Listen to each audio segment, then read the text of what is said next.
So I'll call the meeting to order. Approval of minutes. Any questions, Councilmember Coombs? Nope, no questions or changes from me. Same here. So meeting minutes are approved. And any announcements?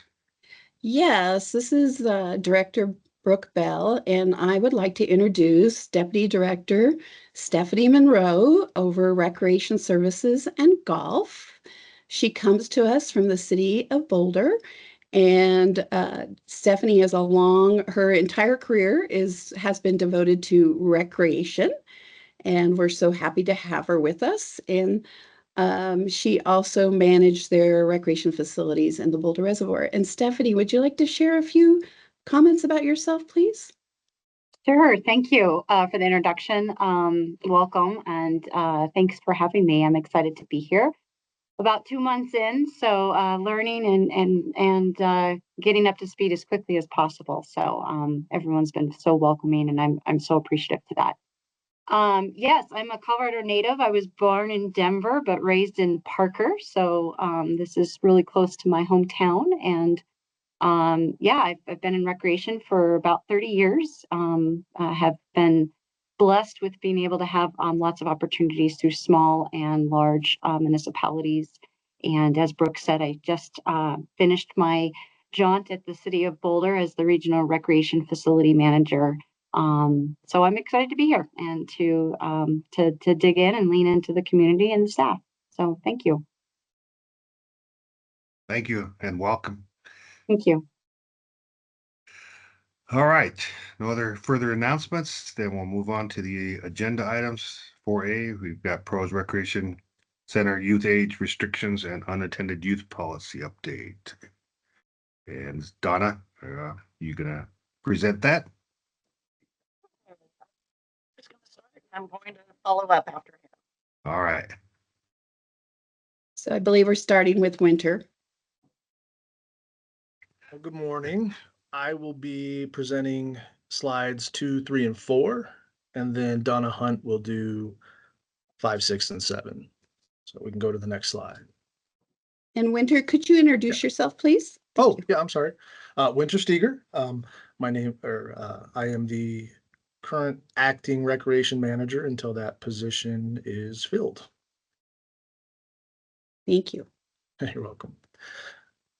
All right, slide 2. City Council Parks Foundation and Quality of Life Committee approved the proposed age requirements during the May 20th, 2024 policy meeting with the understanding pros would reassess the suggested and proposed age requirements for both entry to center and the We Are Aurora Youth program. Next slide. The pros department recognizes that safety is a priority for all recreation center patrons and city staff. The age-appropriate practices are to ensure an improved safe experience for all patrons and city staff alike. Next slide. On this slide, you'll see on the left what was previously proposed, and on the right is what is now suggested. Pros Recreation staff recommends lowering the age to 12 years or older based on benchmarking and reviewing operations. Regarding aquatics, based on the feedback received, we are now recommending 7 to 9 to be accompanied by a parent, guardian, or responsible person 12 years or older. Next slide. This will be Donna. Good morning. I'm Donna Hunt. I'm the superintendent of youth services for the city. I'm going to talk about the We Are Aurora Youth program and the question about expanding the program. Our current program serves 13 to 18-year-olds Monday through Friday, noon to 7 on all breaks. The request was to see what the cost would be to expand the program to include 10 to 12-year-olds in our program. Additional expansion to include the 10 to 12-year-olds would be $71,000 annually, coming out of the annual rec fund. Considerations, facility capacity limitations. This program has proven to be very popular with our community. We started out, for instance, last summer in 2023, we had 5,000 youth that attended the program. This year in 2024, we've had 10,000 participants. So we doubled our enrollment, our free participation for this program. So space capacity limitations were kind of not exceeding, but they were, reaching good limits and stuff for the age group 13 to 18-year-olds. By lowering the ages 10 to 12-year-olds, there's a different and age-appropriate programming. So that would need to be a consideration. Being a youth leader for the last 30 years, seeing there is a difference needed for 10 to 12-year-olds than there is 13 to 18-year-olds. There would be more structure needed, more supervision needed, a different kind of programming needed for that age level. Another consideration is our licensed camps do cover current existing age groups of 7 to 12-year-olds. It is a fee-based program, and it is a high demand for the city of Aurora. This last year, 2023, brought in $300,000. So that was for our fee-based license program. Lowering the program from 10 to 12-year-olds may affect that revenue stream. And then our final bullet is PRO's leadership does not recommend the proposal of going down to 10 to 12-year-olds with the current increase of our 13 to 18-year-olds using the current program. And this program was initially instituted by Councilmember Marcano in regards to the youth violence that was going on in Aurora at that time. And so this started in fall of 2022 and has been running successfully until now. Thank you. Next slide, please.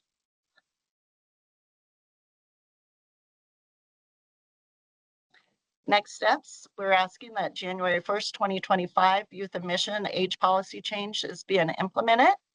October 2024, public communication will start to go out about the age changes. Policy changes will be communicated by PRO's newsletter, social media, including Facebook and Instagram. Facility signage will be updated and changed. Notice in the winter activity guide will be done. Notices on our websites, Recreation Center's landing page, News Aurora water bill newsletter. Next slide, please. So our question to our policy committee members, do the city council policy committee members support the age update shared in this presentation? Councilmember Coombs, do you have any questions? Yeah, I do. So I understand the considerations around not expanding the program to include 10 to 12-year-olds. And at the same time, we are hearing from community partners that are working in youth violence that is an age group that really needs to be covered in relation to those issues. So would there be any possibility of discussing using some of the youth violence funding to subsidize for 10 to 12-year-olds the camp programs during the same time periods as we're seeing the programs in place for the 13 to 18-year-olds? And the reason being, we do still need to find some opportunities for positive pro-social programming. So could there just be, what would the cost be for an across-the-board subsidy for 10 to 12-year-olds participating in those camp programs in terms of current participation, as well as any numbers of kids that we see attending without recommendation the 13 to 18-year-old program? So I know that you probably don't have those numbers on hand, but maybe we can get those numbers and have a conversation about the youth violence prevention funding, some of that being directed toward that type of subsidy. Very good question. We will look into that. Yeah, and Councilmember Coombs, this is Brooke Bell. We can look into that, as Donna said. I believe our biggest challenge is not so much the funding. The funding is a consideration. It's the capacity of these facilities and having a space that has appropriate programming for that age group. That's our biggest challenge. Because we are using the facility, the majority of the facility is used for the 13 to 18-year-olds. We'd have to, if we were to do something, we'll have to go back and look at it more creatively with regard to, and I just would have to talk to staff, because right now we're at capacity using the spaces that we have with our summer camp and our camps during break, and then having that large group of 13 to 18 years old in the buildings. Yep, thank you for that. And I understand that part, but I think since we have existing other programming, maybe we can just make it that programming more accessible to low-income folks. All right, thank you. I understand. All right.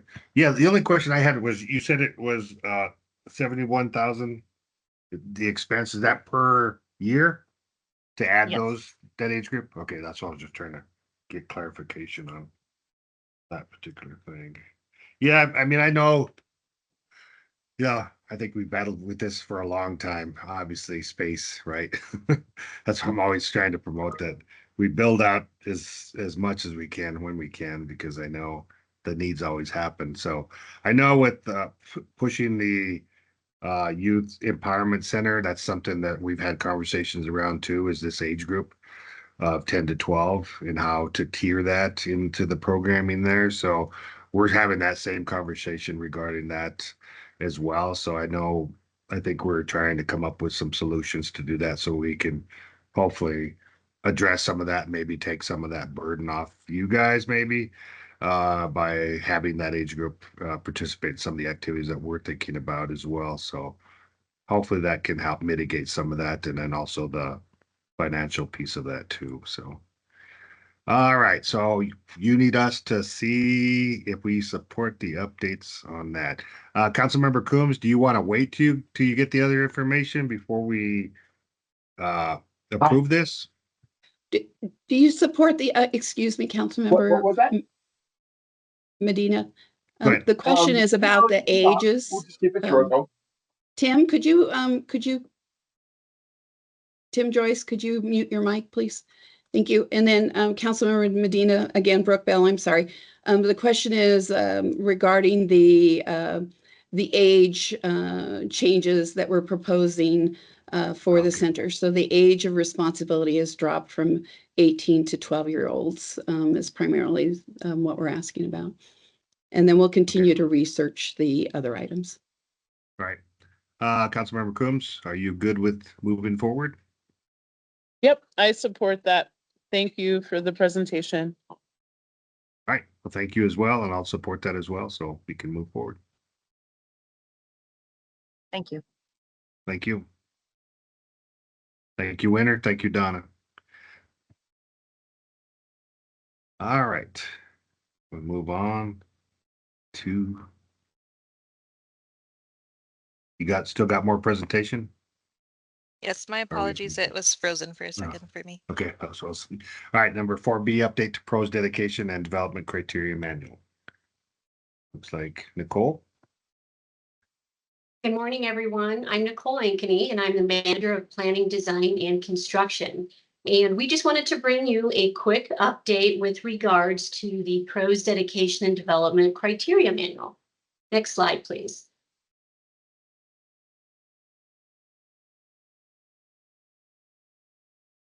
For a little bit of background, the initial criteria was adopted into city code in 2004. And then a couple of years later, in 2006, a separate manual was established. The last time we updated this manual was in 2021. And overall, the manual serves to guide the planning, design, construction, management, and operation of parks, recreation sites, and open space areas. It also establishes the minimum criteria that's to be followed by not only our department, but also other non-city entities, whether that's internal other departments or developers, builders, and so forth, to ensure that the goals and policies and the procedures for quality parks and open spaces are implemented as our city grows. Just one thing to note, the manual that our department has, as you may imagine, is incredibly similar to the roadway design and construction specifications. as well as the water, sanitary, sewer, and storm drainage infrastructure standards and specifications. Next slide, please.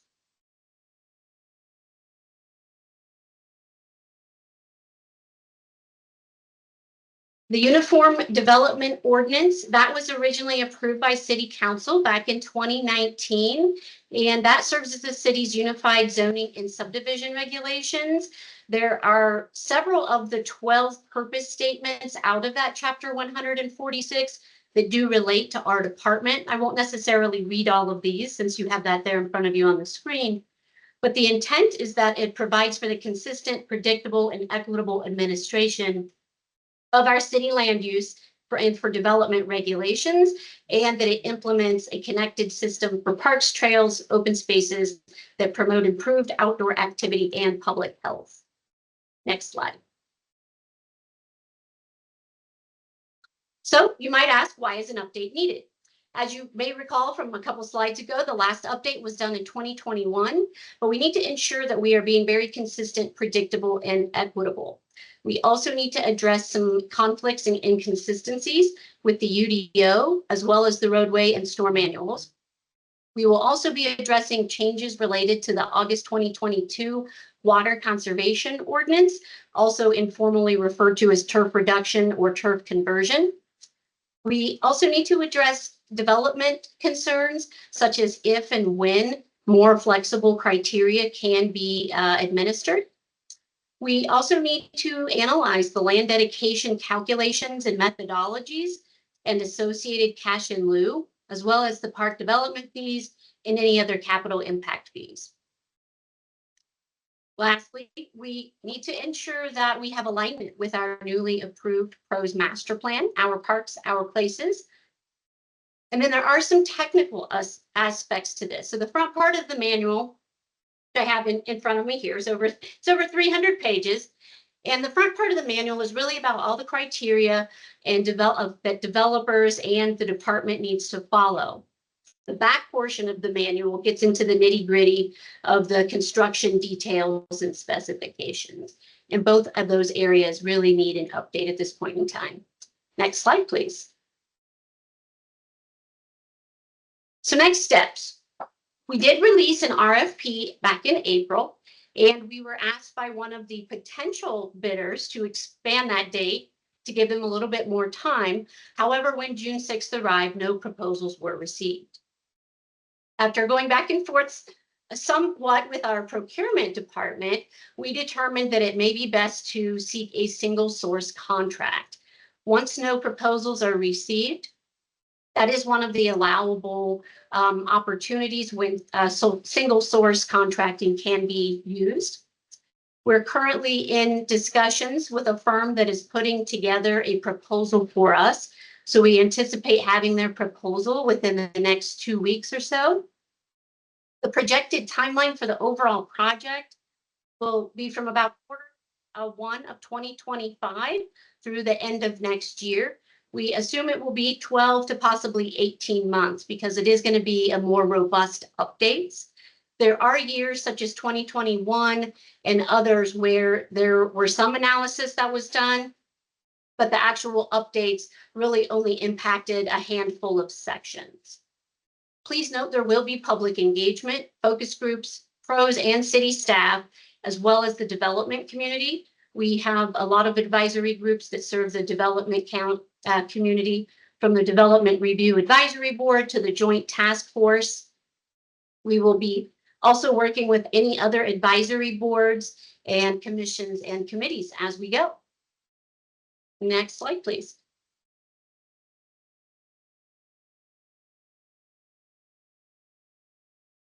All right, that is the cover of our current manual that you see there. And at this point, I would ask if there are any questions. All right, thank you. Councilmember Coombs? No, I do not have any questions. Seems like a clear process. All right. Yeah, myself either. So, yeah, I think it's a plan and let's move it forward. Thank you. Thank you again for the presentation. And miscellaneous matters for consideration. None from me. Hey. All right, none from me. Topics for next month's meeting? Hi, this is Brooke Bell again, Director. We will have our boards come in to do their annual updates. So you'll see 3 of those, and we're still working on other agenda items. There may be an IGA or 2 available at that time with the school districts.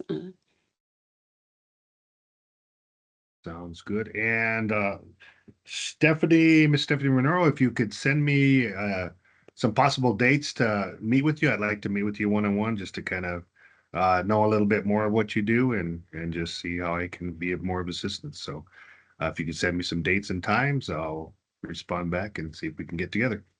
Absolutely. Thank you. Thank you. Any other questions, Councilmember Coombs? Nothing from me, but I see that Nicole is raising her hand. Go ahead, Nicole. Thank you. I just wanted to let you all know we brought an item before you for a GOCO grant in partnership with Aurora Public Schools. We took that through study session, and after study session, we were informed that the school district's grant was not going to move forward in the grant process. So I just wanted you all to be aware of that, that's why that did not move on to the full city council session. Okay.